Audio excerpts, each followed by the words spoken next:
Hello, neighbor. This is the story of our chickens. We did lots of research because we wanted to raise chickens that could lay us healthy eggs and be wonderful pets at the same time. We ended up throwing out most of that research when we went to our local tractor supply and took their advice and got babies that were hatched locally and were really acclimatized to the Florida weather. We spent a lot of time with them, hand raising them, feeding them, and caring for them to where they followed us like little puppies. They wanted to be where we were, and they would chase us around the yard whenever we let them out for exercise. We bought and assembled a metal cage chicken run from Amazon and had some friends help us put it together. It was large.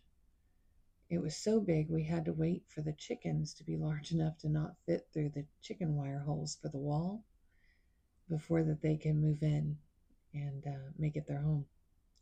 We added protection for the coop from the cold with a tarp. We painted it and corrected the door that hung slightly ajar. We added a giant perch out of branches that we had found around the yard and stacked up and stood inside of bricks. We had automatic feeders, water and food for them that they just loved. And then we built them a little day bed and painted it. Kind of everything was inspired with Key West colors. So they had this dry area where they could play. We gave them lots of snacks. We still spent a lot of time in there with them. But there was a lot of hawks around, so we had to start keeping them locked up more. They started drawing attention to them with all the squawking.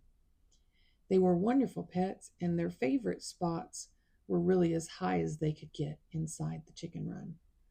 They really enjoyed it a lot. What I noticed was the bottom was open.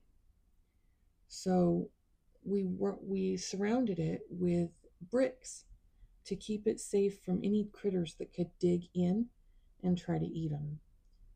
And I did some more research, and we wanted to make the ground softer and not as hot for them.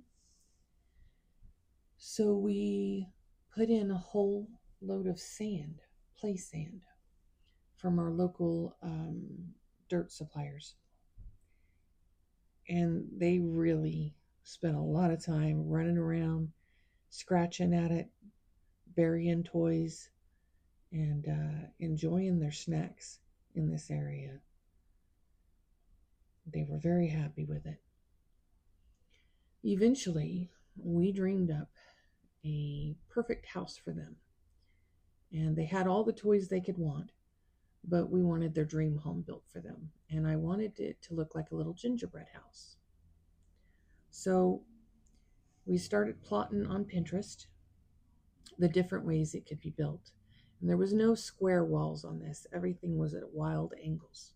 But it had long windows built for cross breezes where they could roost right there under the eaves of the roof, but where the wind could get them real good.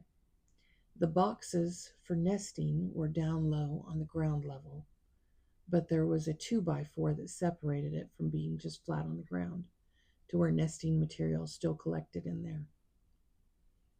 They had a wonderful time with an automatic door we put in the back so that they could get in and out without waiting on us to wake up and come out each morning and release them. Here it is all finished, and we really loved how it came together. It took 2 different angles on the roof to get that look, and we had to use sheet metal that we had sourced from our house roof. We had saved it and stored it. The cast iron inserts on the front porch came from an old swing we had found on the property. And you can see the latches there on the side is how we would gather eggs. The stained glass in the door was something I had found at a garage sale, and we cut a hole and attached it. And it really was one of my favorite projects. We came in and added the little front porch area and some flower boxes that came right off of it. And we put plants in, and we painted the trim. And we was very happy with it. It was a very fun project.